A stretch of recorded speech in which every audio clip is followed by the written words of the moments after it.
자, 오늘 히브리서 5번째 말씀 여러분과 나눕니다. 히브리서 설교를 시작할 때도 언급을 했지만 어떻게 하면 내가 예수님을 설교할 수 있을까 늘 고민하고 길을 찾다가 이 히브리서를 설교하면 내가 이 10몇 장에 이르는 동안 계속 예수님 이야기를 할 수 있겠구나라는 마음에 감동이 있어서 이 신년 첫 주일에도 오직 예수라는 제목으로 여러분과 말씀을 좀 나누고 싶습니다. 여러분, 히브리서 1장의 말씀을 보면 4절부터 14절에 이르도록 히브리서의 설교자가 예수님과 천사를 비교하는 이야기를 했습니다. 왜냐하면 유대인들은 하나님의 율법을 천사가 모세에게 전해 주었다라고 믿고 있었기 때문에 이 율법을 가진 것이 하나님의 백성의 증거이고 구원의 길이다. 그러니 하나님을 경배하고 예배하는 만큼 천사를 귀히 여기고 있었는데 이제 나사렛 촌동네의 목수인 예수를 믿는다라는 사람들을 보면 그들의 관점에서는 한심스럽게 이를 데가 없는 겁니다. 야, 그 예수 믿어서 뭐 하려고? 율법을 붙들어야지, 천사를 붙들어야지, 우리 하나님의 선택받은 백성이 되어야지, 이런 생각을 하면서 유대인 그리스도인들을 핍박하거나 때로는 조롱하는 일들이 있었기 때문입니다. 그런 상황 속에서 이 유대인 그리스도인들에게 히브리서의 설교자가 이야기하는 거죠. 야, 저 사람들이 천사를 그렇게 강조하는데 천사는 있다. 천사 중요하다. 그들의 말이 틀린 건 아니다. 그러나 그들이 모르는 게 있다. 예수님은 천사보다도 더 우월한 분이다. 그래서 1장 마지막 부분에 나타난 주제가 뭐냐 하면 천사는 하나님의 일꾼이지만 예수님은 하나님의 아들이시다. 천사는 유한한 피조물이지만 예수님은 영원한 창조주이시다. 그리고 예수님은 하나님의 보좌 우편에 앉아 계신 분이지만 천사들은 그 앞에 줄 서서 절하는 존재들이다. 그러니 우리가 진짜로 경배해야 될 건 천사가 아니라 예수님이다. 이것을 강조했다라는 겁니다. 오늘 본문에서 히브리서의 설교자는 다시 한번 예수님과 천사를 비교합니다. 그러면서 앞으로도 지나온 과거만이 아니라 앞으로도 하나님께서 이루실 하나님의 나라가 되면 그 나라는 천사들이 다스리는 게 아니라 예수님께서 다스리실 것이다 라고 이야기하는 거죠. 5절의 말씀 같이 한번 읽어 보겠습니다.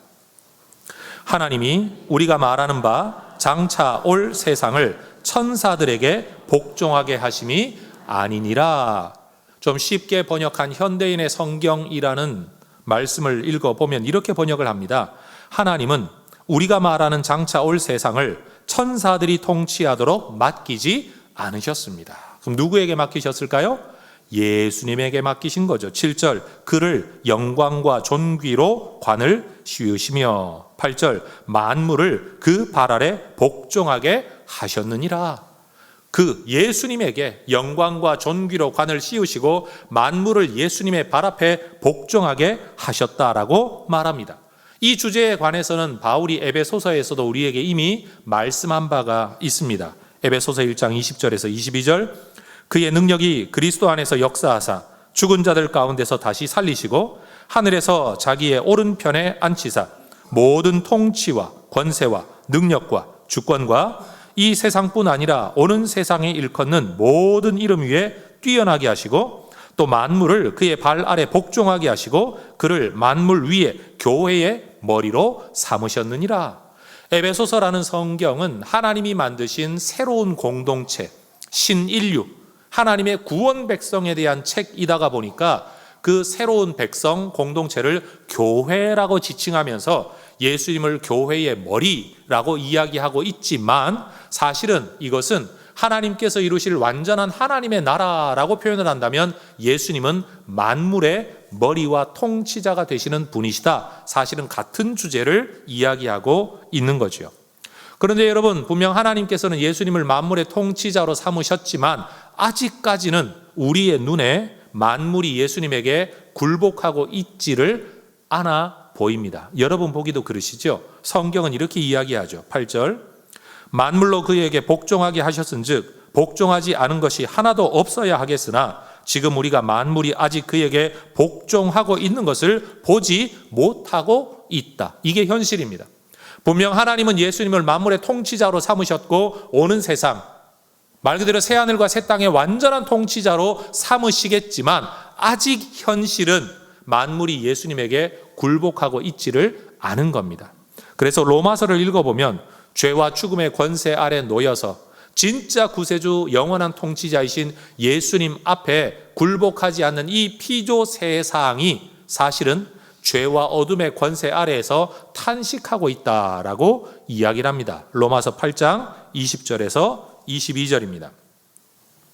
피조물이 허무한 데 굴복하는 것은 자기 뜻이 아니요 오직 굴복하게 하시는 이로 말미암음이라.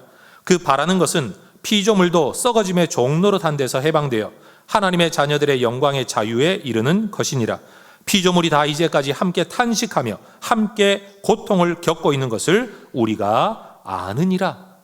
여러분, 우리가 이 피조 세상과 언어적인 소통을 하고 있지는 못하지만 여러분, 우리만 피조된 게 아니라 우리 눈에 보이는 모든 세상이 하나님에 의해 만들어졌는데 그 세상도요 죄와 죽음과 사단의 권세 아래에서 지금 탄식하고 있답니다. 그러면서 기대하고 있답니다. 우리 주님 다시 오셔서 이 모든 세상이 사단의 권세가 없이 완전히 예수님이 다스리실 그 세상이 될 때를 기다리고 있다라는 겁니다. 이것이 성경이 말하고 있는 가르침입니다. 언젠가 우리 예수님께서 재림하시는 그날이 되면 우리는 모든 피조물의 통치자로 우리 예수님이 임하시게 될 것을 모든 세상이 보게 될 거라고 성경은 이미 예언하고 있습니다. 요한계시록 1장 7절 같이 읽습니다. 볼지어다 그가 구름을 타고 오시리라. 각 사람의 눈이 그를 보겠고 그를 찌른 자들도 볼 것이요 땅에 있는 모든 족속이 그로 말미암아 애곡하리니 그러하리라. 아멘. 예수를 만물의 통치자 되시는 분으로 믿지 않았던 사람들에게는 예수님의 오심이 애곡의 이유가 될 겁니다. 그러나 그 예수님을 믿고 기다렸던 사람들에게는 찬송의 이유가 될 거라는 겁니다. 여러분, 준비된 사람에게 위기가 오는 것은 기회가 되지만 준비되지 않은 사람들에게 오는 위기는 말 그대로 재난일 뿐입니다. 여러분, 우리 주님 반드시 다시 오신다고 성경이 예언하고 있습니다. 자, 따라하십시다. 마라나타. 예수님 곧 다시 오십니다 라는 초대교회의 인사말입니다. 초대교회 성도들은 너무 어려운 시기를 믿음으로 인내하며 살아가기 위해서 주님 다시 오십니다, 주님 다시 오십니다, 이 말이 격려의 말이었고요. 또 하나는 내가 남에게 마라나타라고 말을 함으로써 그래, 예수님 다시 오시지, 나 정신 차리고 살아야 돼, 이 신앙이 있었기 때문에 자기 소유를 팔아서 남을 위해 베풀어도 아깝지 않게 여기는 신앙의 삶을 살아갈 수 있었다라는 겁니다. 여러분, 재림 신앙이 없으면 성경적 삶은 불가합니다. 재림 신앙이 있어야, 예수님 다시 오신다 이 믿음이 있어야 인내할 수도 있고 베풀 수도 있고 순종할 수도 있고 땅에 소망을 두지 않고 하늘에 소망을 두는 삶이 가능하다라는 겁니다. 여러분, 이 세상이 전부인 줄 알고 있는 이 시대 속에서 우리 혜성의 가족들은 예수 재림의 신앙과 기다림을 가지고 살아가게 되기를 주의 이름으로 축원합니다. 옆에 분에게 인사하십시다. 예수님 곧 다시 오십니다. 예수님이 다시 오시기 때문에 이 땅에서 열심히 살아야 하지만 이 땅이 전부가 아니다. 내가 열심히 벌고 살아야 하지만 쌓는 것이 우리의 가치가 아니다. 하나님 기뻐하실 만큼 열심히 잘 살아 예수님 오실 때 아멘 주 예수여 오시옵소서라는 여러분 기쁨으로 우리 예수님을 맞이할 수 있는 그렇게 준비된 하나님의 백성들 되시기를 축복합니다. 여러분, 분명 우리 예수님은 다시 오실 것입니다. 통치자로 다시 오시게 될 겁니다. 두 번째 주제, 그렇다면 예수님은 어떻게 이런 권세를 얻으셨을까요? 천사가 아니라 예수님께서 새하늘과 새 땅의 통치자가 되시는 이유, 근거, 자격은 무엇입니까? 오늘 본문에서 바로 이 주제를 다루고 있습니다. 그것은 예수님께서 순종으로 자발적으로 낮아지셔서 천사보다도 못한 존재, 혈과 육을 입은 인간 존재로 오실 뿐만 아니라 그 모습 속에서도 순종하시고 희생하셔서 죽음에까지 낮아지심으로 하나님이 그를 높여주셔서 비로소 그가 통치자가 되실 수 있었다라는 말입니다. 이 주제를 설명하기 위해서 히브리서 설교자는 구약 10편 8편의 말씀을 인용합니다. 6절을 한번 보십시오. 그러나 누구인가가 어디에서 증언하여 이르되. 여러분, 히브리서 설교자가 성경 어디에 있는지 몰라서 이 표현을 하는 게 아닙니다. 우리말로 하면 이런 거죠. 야, 너도 알다시피 성경에 이런 구절이 있지 않냐? 라고 지금 이 말을 이어가는 겁니다. 그런데 그 말씀이 시편 8편의 말씀이에요. 사람이 무엇이기에 주께서 그를 생각하시며 인자가 무엇이기에 주께서 그를 돌보시나이까? 그를 잠시 동안 천사보다 못하게 하셨다.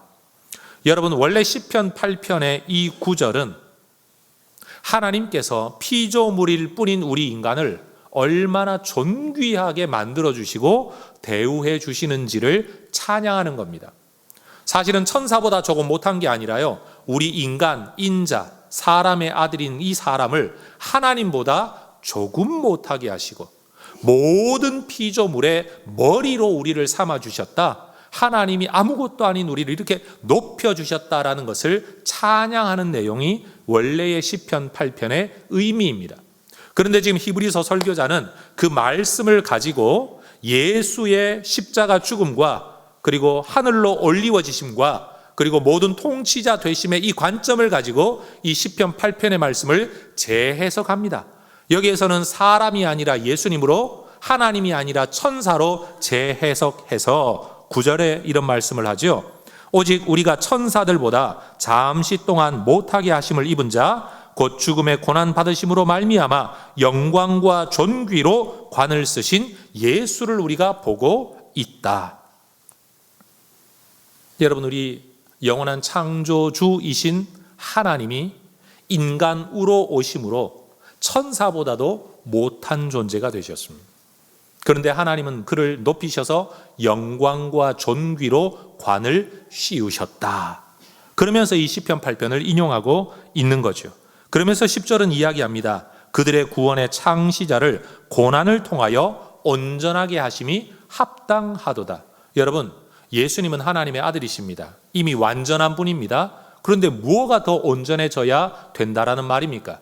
예수님의 능력, 아니면 예수님의 영성, 도덕과 윤리, 이런 것들이 온전해진다는 뜻이 아니라 완전한 하나님이시지만 그 하나님의 아들이신 예수님이 우리의 구세주가 되시고 영원한 통치자가 되시기에 합당한 자격을 얻게 되셨다라는 겁니다. 무엇을 통해서요? 고난을 통해서요. 낮아지심을 통해서 말입니다. 여러분, 예수님은 인간의 육체의 껍데기만 입고 이 땅에 오신 게 절대 아닙니다. 마치 돈 많은 사람이 옷만 허름한 것 입고 이 땅을 살아가는 그런 게 전혀 아니라는 말입니다. 예수님은 진짜 인간으로 오셨습니다. 시험도 받고 고난도 당하시고 진짜 죽으셨습니다. 여러분, 이 과정을 통해 예수님이 높아지셨다라는 거죠. 바울은 또 빌립보서에서 이 예수님의 낮아지심과 높아지심에 대해서 이미 우리에게 이런 이야기를 들려준 적이 있습니다. 화면을 보고 같이 한번 읽어보도록 하겠습니다. 빌립보서 2장 6절에서 11절입니다. 그는 근본 하나님의 본체시나 하나님과 동등됨을 취할 것으로 여기지 아니하시고 오히려 자기를 비워 종의 형체를 가지사 사람들과 같이 되셨고 사람의 모양으로 나타나사 자기를 낮추시고 죽기까지 복종하셨으니 곧 십자가에 죽으심이라. 이러므로 하나님이 그를 지극히 높여 모든 이름 위에 뛰어난 이름을 주사 하늘에 있는 자들과 땅에 있는 자들과 땅 아래에 있는 자들로 모든 무릎을 예수의 이름에 꿇게 하시고 모든 입으로 예수 그리스도를 주라 시인하여 하나님 아버지께 영광을 돌리게 하셨느니라. 하나님과 같은 분이 자기를 비워 이 땅에 오시고 인간 되실 뿐만 아니라 죄를 뒤집어 쓰시고 죄인으로 십자가에 죽으셔서 하나님이 그분을 높이심으로 완전한 구세주, 완전한 통치자가 되셨다라고 고백하는 겁니다. 여러분, 그런데 유대교 신학에서는 메시아 그리스도는 고난받는 존재일 수가 없습니다. 그는 통치자와 왕으로 온다라고 예언되어져 있기 때문에 유대인들은 오직 왕궁, 오직 권세와 권력을 가진 분만이 메시아가 될 수 있다라고 생각하고 있었습니다. 그런데 예수님이 오셨는데 나사렛 촌동네에서 살아가십니다. 나시고 갈릴리에서 살아가십니다. 더군다나 성경에 보면 나무에 달린 자는 저주받은 자다라는 구절이 있는데 예수님은 정말로 나무에 매달려 죽으십니다. 그것도 죄인의 모습으로. 유대인들이 그렇게 붙들고 믿고 있었던 성경, 메시아에 대한 예언의 말씀을 아무리 들여다봐도 이런 존재는 도무지 메시아일 수가 없는 겁니다. 믿을 수가 없는 겁니다. 그러니 이런 예수를 믿고 있는 유대인들에게 야, 정신 차려라, 성경 좀 봐라, 그는 메시아일 수가 없다라고 말하고 있었다라는 겁니다.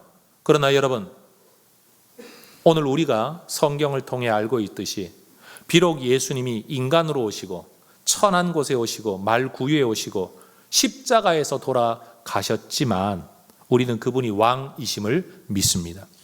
사람들은 권력 있는 자의 모습으로 와서 그 권력으로 세상을 이기고 메시아가 될 거라고 생각을 했는데, 왕이 되실 거라고 믿었는데, 왕으로 오셔서 왕으로 사실 거라고 믿었는데, 우리 예수님께서는 천한 인간으로 오시고 그리고 세상 모든 것들의 죄를 짊어지고 죽으심으로 왕이 되셨다라는 겁니다. 여러분, 그래서 아직까지도 유대인들은 예수님을 인정하지 않습니다. 믿지 않습니다.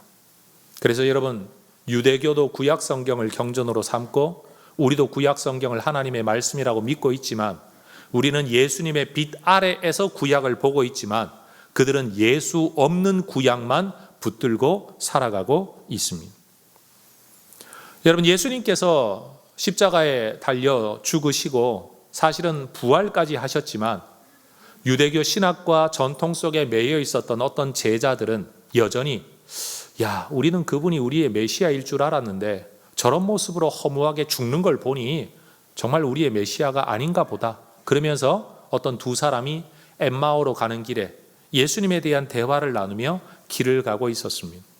부활하신 예수님께서 그 두 사람을 찾아가 함께 길을 걸어가며 이야기하시죠. 그때 말씀이 누가복음 24장에 기록되어 있습니다. 25절 6절 이르시되 미련하고 선지자들이 말한 모든 것을 마음에 더디 믿는 자들이여, 그리스도가 이런 고난을 받고 자기의 영광에 들어가야 할 것이 아니냐. 따라 하십시다. 미련하고 더디 믿는 자들이여. 예수님이 보시기에는 이 미련한 것들아, 이렇게 믿음 없는 자들아, 그러면서 성경을 풀어 선지자들의 글로부터 율법과 모든 것들을 아울러 그리스도가 고난을 받고서 영광에 들어가게 되는, 왕이 되기는 되는데 고난을 통해 왕이 된다는 사실을 그들에게 깨우쳐 줄 때 그들은 가슴이 뜨거워졌고 눈이 열려 예수님을 알아보았다라는 겁니다. 여러분, 저는 오늘 이 설교를 듣고 있는 우리 성도 여러분들에게 이런 권면을 좀 드리고 싶습니다. 성경을 알고 있어요. 믿고 있어요. 그런데 그 성경을 자기 관점으로 보면서 자기 안에 만들어진 신학, 자기만의 확신을 가지고 살다가 진짜 구세주, 그 성경이 예언하고 말하고 있는 예수를 놓쳐버린 유대인들처럼 오늘 교회 안에 있는 우리들도 내가 성경을 읽고 내가 믿고는 있는데 내 나름대로 이해하고 내 나름대로 착각하고 그거 붙들고 살아가다가 진짜 하나님이 하나님의 방법대로 일하실 때 그것을 놓쳐버리는 경우가 있을 수 있다라는 겁니다. 우리가 이런 말 잘하지 않습니까? 하나님 살아계시다면 이럴 수 없어. 하나님이 우리 교회를 다스리고 계신다면 이러실 수 없어. 하나님이 정말 내 기도를 들으신다면 어떻게 이런 일이 내게 있을 수 있어? 우린 이런 말을 잘 합니다. 우리 머릿속에 뭐가 있는 거죠? 하나님이 우리를 다스린다면 무조건 평안해야 되고 무조건 좋아야 되고 문제는 하나도 없어야 되고 고통도 없어야 되고 어려움도 없어야 된다라는 우리만의 신학이 우리 안에 자리를 잡고 있는 거죠. 그런데 예수님께서는요, 고난을 통해 영광을 얻으셨어요. 이찬수 목사님이 성탄 메시지를 전하면서 신문에서 이런 글을 읽었습니다. 예수님은 말구유에서 오셔서 십자가에서 가셨다. 그게 그분의 처음 오신 자리, 마지막 가신 자리다. 이것이 기독교 신앙의 본질이다. 정말 그렇습니다. 여러분, 우리는 분명 예수님은 말구유에서 오셨고, 그렇죠? 하늘에서 말구유에 오시고 십자가에서 죽으시고 하나님 보좌 우편으로 올라가셨다는 것을 믿고 있으면서도 우리는 하나님의 역사, 하나님의 은혜를 언제나 하늘을 떠다니는 왕으로 오시는 그분만, 하나님의 역사만 기대하고 있다라는 거예요. 나를 향한, 나를 높이시는, 나를 살리시는 하나님의 역사가 말구유에서도 일어날 수 있다, 십자가에서도 일어날 수 있다는 사실을 우리 모두가 기억할 수 있기를 소망합니다. 전 올 한 해 저와 여러분 모두가 가능하면 고생 안 하시면 좋겠습니다. 평안하시기를 축복합니다. 하시는 일들이 정말 잘 되면 좋겠습니다. 저도 이왕이면 쓸데없는 고생과 고민, 여러분 분란은 저도 겪고 싶지 않습니다. 그런데 그건 저의 소망일 뿐이고 저의 기도 제목일 뿐이고, 우리 하나님께서는 때때로는 어려움 속에서도, 고난 속에서도, 문제 속에서도 하나님의 뜻을 이루어 가실 수 있는 줄로 믿습니다. 여러분, 우리가 살면서 내가 왜 이 억울함을 당해야 됩니까? 라고 이야기하지만 예수님을 한번 생각해 보세요. 하나님이신 그분이 사람에게 뺨을 맞고 얼굴에 침뱉음을 당했습니다. 예수님이 이것을 인내하시고 견디시고 감당하심으로 하나님 보좌 우편에 오르셨습니다. 그럼 우리가 이 땅을 사는 동안에 여러분 때때로 억울하고 때때로는 속이 뒤집어지는 일이 있을 때 우리는 뭘 생각해야 됩니까? 하나님이 살아계시면 이럴 수 없어? 내가 하나님을 위해 이렇게 열심히 사는데 내게 왜 이런 일이 일어나나가 아니라, 이 과정을 통해서도 하나님이 나를 높이실 거야. 사람은 나를 무시하지만 하나님은 나를 높여 주실 거라는 믿음이 우리에게 있어야 될 거라는 거죠.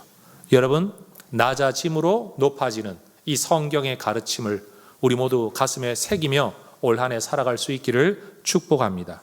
자, 이제 세 번째 주제입니다. 하나님은 분명 천사가 아니라 예수님을 하나님 나라의 통치자로 삼으셨습니다. 예수님이 그런 권세를 얻게 된 것은 하나님의 뜻에 순종하여 하나님의 영광을 위해 희생하고 순종하고 낮아지셨기 때문에 하나님이 그를 높여 이런 권세를 주신 겁니다. 그러면 예수님은 통치자이시고 하늘의 영광을 얻게 되시고 낮아지셨다가 높아지신 분이라고 하더라도 그것이 우리에게는, 우리 각자에게는 무슨 의미가 있겠습니까? 그렇게 낮아지셨다가 하늘 영광 가지시게 되었으면 그저 예수님에게 좋은 일 아니냐, 그게 나하고 무슨 상관이냐라고 생각해 볼 수도 있다라는 거죠. 왜 우리가 예수님의 낮아지심과 높아지심을 경배해야 됩니까? 왜 우리가 그것을 우리의 믿음의 주제로 받아야만 하느냐라는 거죠. 히브리서 설교를 준비하면서 이리저리 찾다가 발견한 한 권의 책이 있었습니다. 이분은 원래 정통 유대인이었는데 어떻게 예수를 믿게 되고 공부를 더 많이 해서 우리 기독교의 신학 박사가 된 분으로서 선교사님들을 교육하고 있는 그러한 유대인 그리스도인인데, 이분이 히브리서에 대한 설교 책을 쓴 거예요. 연구책을. 목사로서 살아가면서 정말 좋은 자료를 발견할 때 진짜 보화를 발견한 것과 같은 희열이 느껴집니다. 여러분, 세상에는 가짜뉴스라는 말이 참 많이 떠돌아다니죠. 설교자들의 세계에는요, 은혜를 끼치기 위해 지어낸 예화가 굉장히 많습니다. 일명 가짜 예화. 출처도 모르고 사실 여부도 모르고 누가 처음에 이야기했는지도 모르는, 그래서 개인적으로 저는 설교 시간에 예화를 하지 않습니다. 싫어합니다. 명백한 사실이 아니면 굳이 하나님의 말씀의 시간에 가짜를 끼워 넣어 은혜를 더 많이 끼치게 할 이유가 저는 없다라고 생각을 하는 거죠. 그런데 이 책은요, 흔히 기독교 신앙이 다른 종교보다 우월하다라는 것을 말하는 일명 가짜, 은혜만을 강조하는 가짜 책이 아니라 전 세계적으로 유명한 신학자들이 추천서를 쓰고 인정한 책입니다. 이 책 안에서 이 유대인 그리스도인 신학자인 분이 어떤 한 사건을 인용하는 글을 옮겨 놓았습니다. 제가 읽어드려 볼게요. 뉴욕에서 열렸던 유대인 크리스천 신학자 회의에서 한 정통 유대교 랍비는 율법을 삶 속에서 실현하는 데 있어서의 어려움을 다음과 같이 밝혔다. 그러면서 그 사람의 말을 인용합니다. 결론적으로 말해 나는 내가 율법을 온전히 지킬 수 없다는 사실을 알고 있다. 나는 하나님의 자비에 의지해야 한다. 그러나 하나님이 자비를 베풀 것인지에 대해서는 완전히 확신할 수 없다. 유대인으로 예수를 믿는 신학자들의 회의에서 초청받아 온 정통 유대교 랍비가 자기들의 입장을 설명하는 논문을 발표를 했다라는 겁니다. 율법이 정말 중요하다. 이것이 하나님의 백성된 표지이다. 이 율법을 통해 구원 얻는다는 것도 믿는다. 그런데 이 율법을 행할 능력이 우리에게는 없다는 것을 인정할 수밖에 없다. 랍비가 그 이야기를 하는 거예요. 그래서 우리에게는 정말 하나님의 은혜가 필요하기는 한데 우리 유대교 신학 안에서는 그 하나님의 자비와 은혜가 우리에게 베풀어진다는 보장이 없다라는 겁니다. 하나님은 자비의 하나님이지만 그 하나님이 내게 자비를 베풀지 않을지 우리는 확신할 수가 없다. 거기까지가 유대교가 말할 수 있는 한계라는 겁니다. 그러나 여러분, 우리는 유대인들은 토라라고 불리워지는 모세오경을 정통 유대인들은 다 암송합니다. 그러나 저는 모세오경은 고사하고 창세기 1장도 암송 못합니다. 저는 혈통적으로 유대인도 아닌 이방인입니다. 여러분, 유대인들처럼 철저하게 음식법을 따라 정결법을 따라 율법 따라 저는 그렇게 살아가지도 못합니다.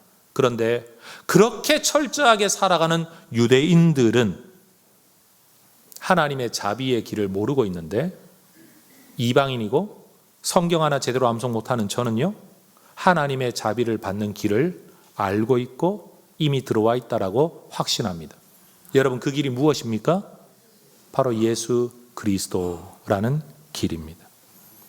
여러분, 이 본문의 마지막 부분에서 히브리서 설교자는요, 우리가 그 하나님의 자비, 그 하나님의 자비를 예수님을 통해 얻게 되었다는 것을 강조합니다.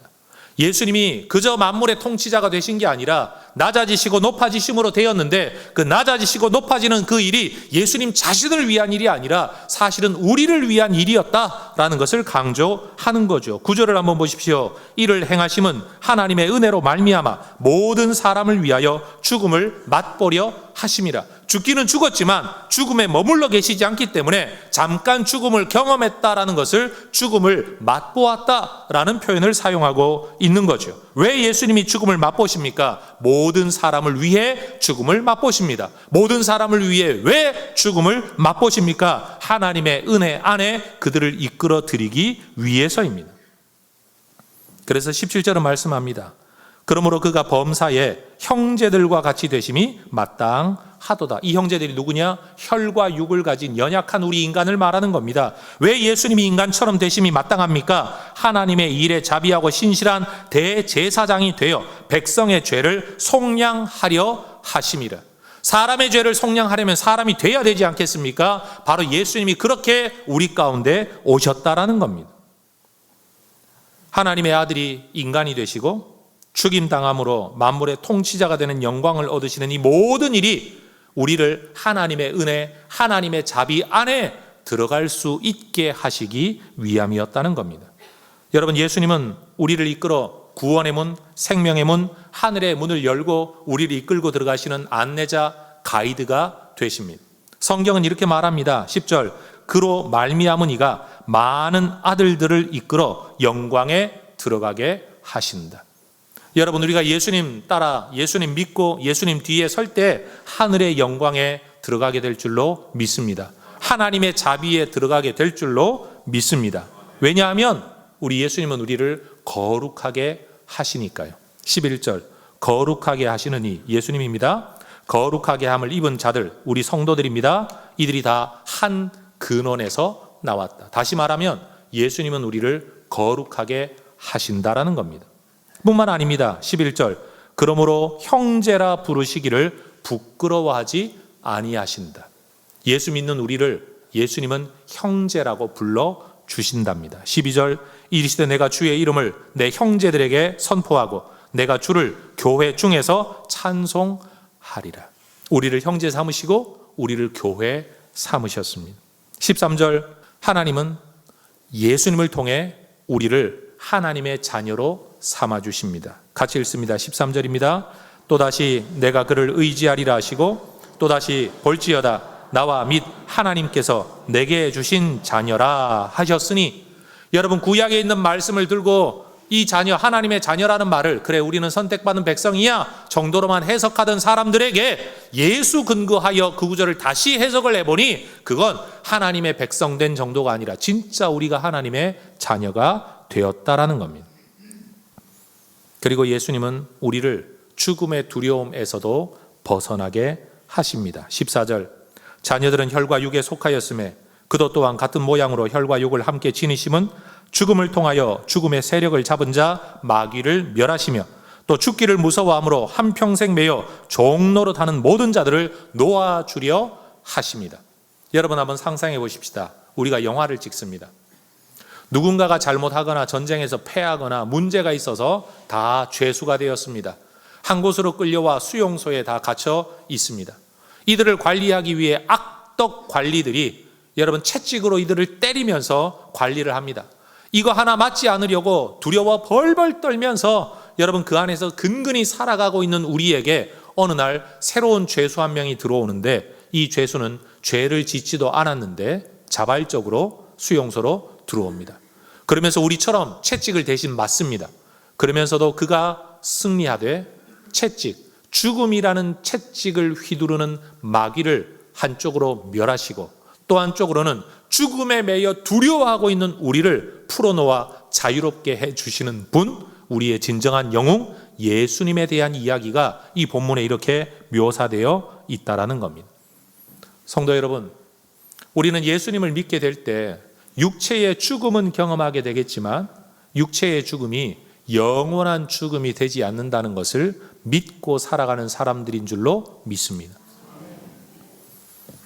정작 성경을 암송하는 사람들에게는 이 믿음이 없습니다. 이 확신이 없습니다. 이 평안도 없습니다. 죽도록 율법을 지켜도 하나님이 나를 받아주실까 안 받아주실까 걱정하며 죽어가야 하는 것이 예수 없는 사람들.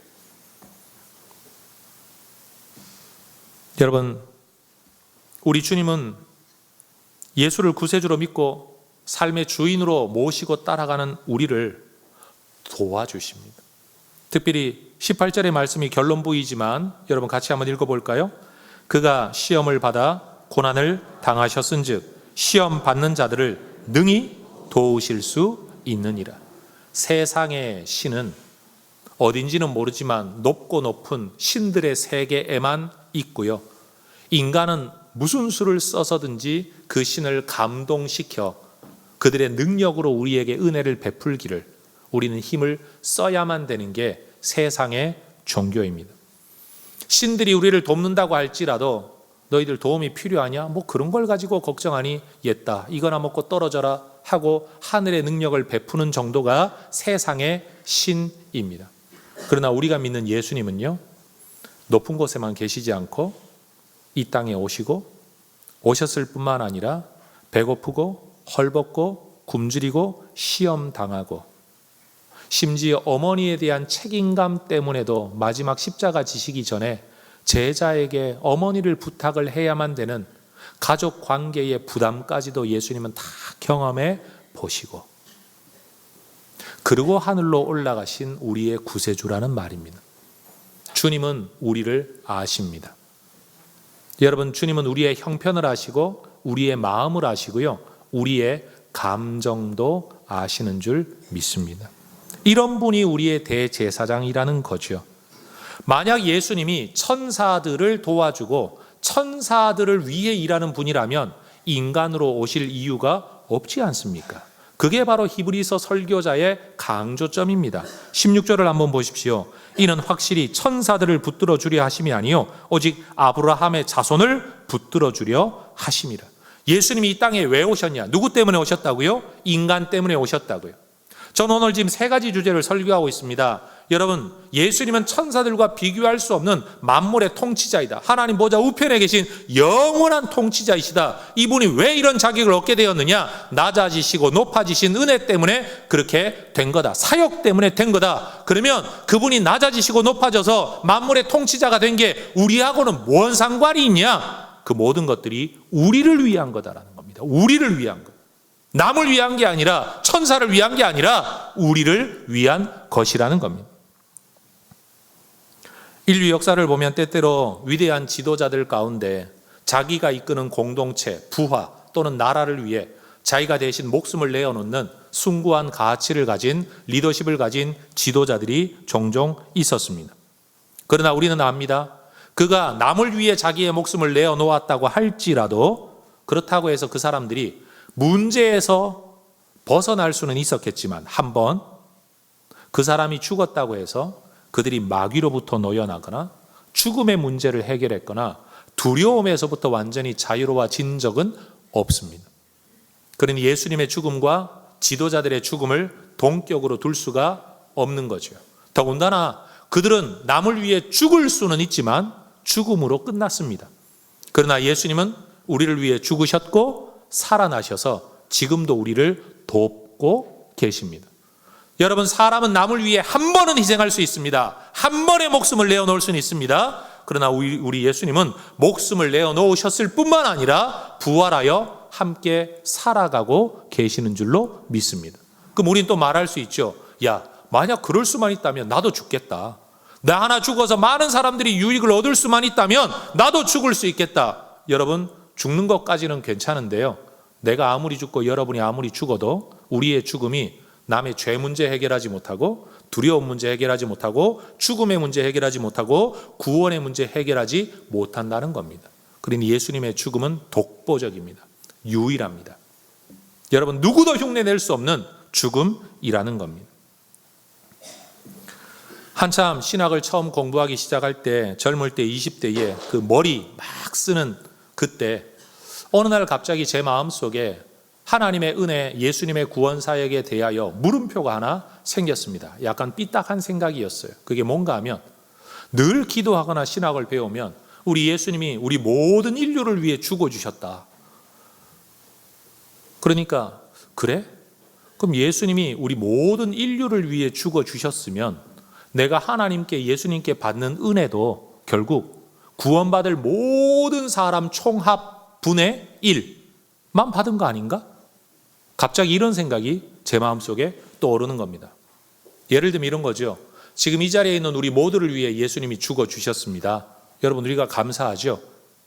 그러면 내가 하나님께, 예수님께 받은 은혜라는 것이 여기 있는 모든 사람 총합 n분의 1만큼만 받은 거니까, 나도 뭐 하나님한테 내 인생 다 드릴 게 아니라 그냥 그 n분의 1만큼만 드리면 되는 거 아닌가? 아니 뭐 조금만 하면 되지, 뭐 내 인생을 굳이 다 드릴 필요 뭐 있어. 내가 받은 게 예수님이 나만을 위해 죽어주신 것도 아니고. 그래서 괜히 샘통이 나는 거예요. 나만을 위해 죽어주셔야 감격이 될 텐데, 나만을 위해 죽은 게 아니라 나도, 너도, 쟤도, 얘도, 쟤도 다 위해 죽어주셨으니까 이 은혜가 갑자기 내 마음속에서 야, 이게 별로 큰 은혜가 아니로구나 라는 이상한 생각이 들기 시작했다는 겁니다. 그리고 한참의 시간이 더 흘러서 제게 또 이런 생각이 들었습니다.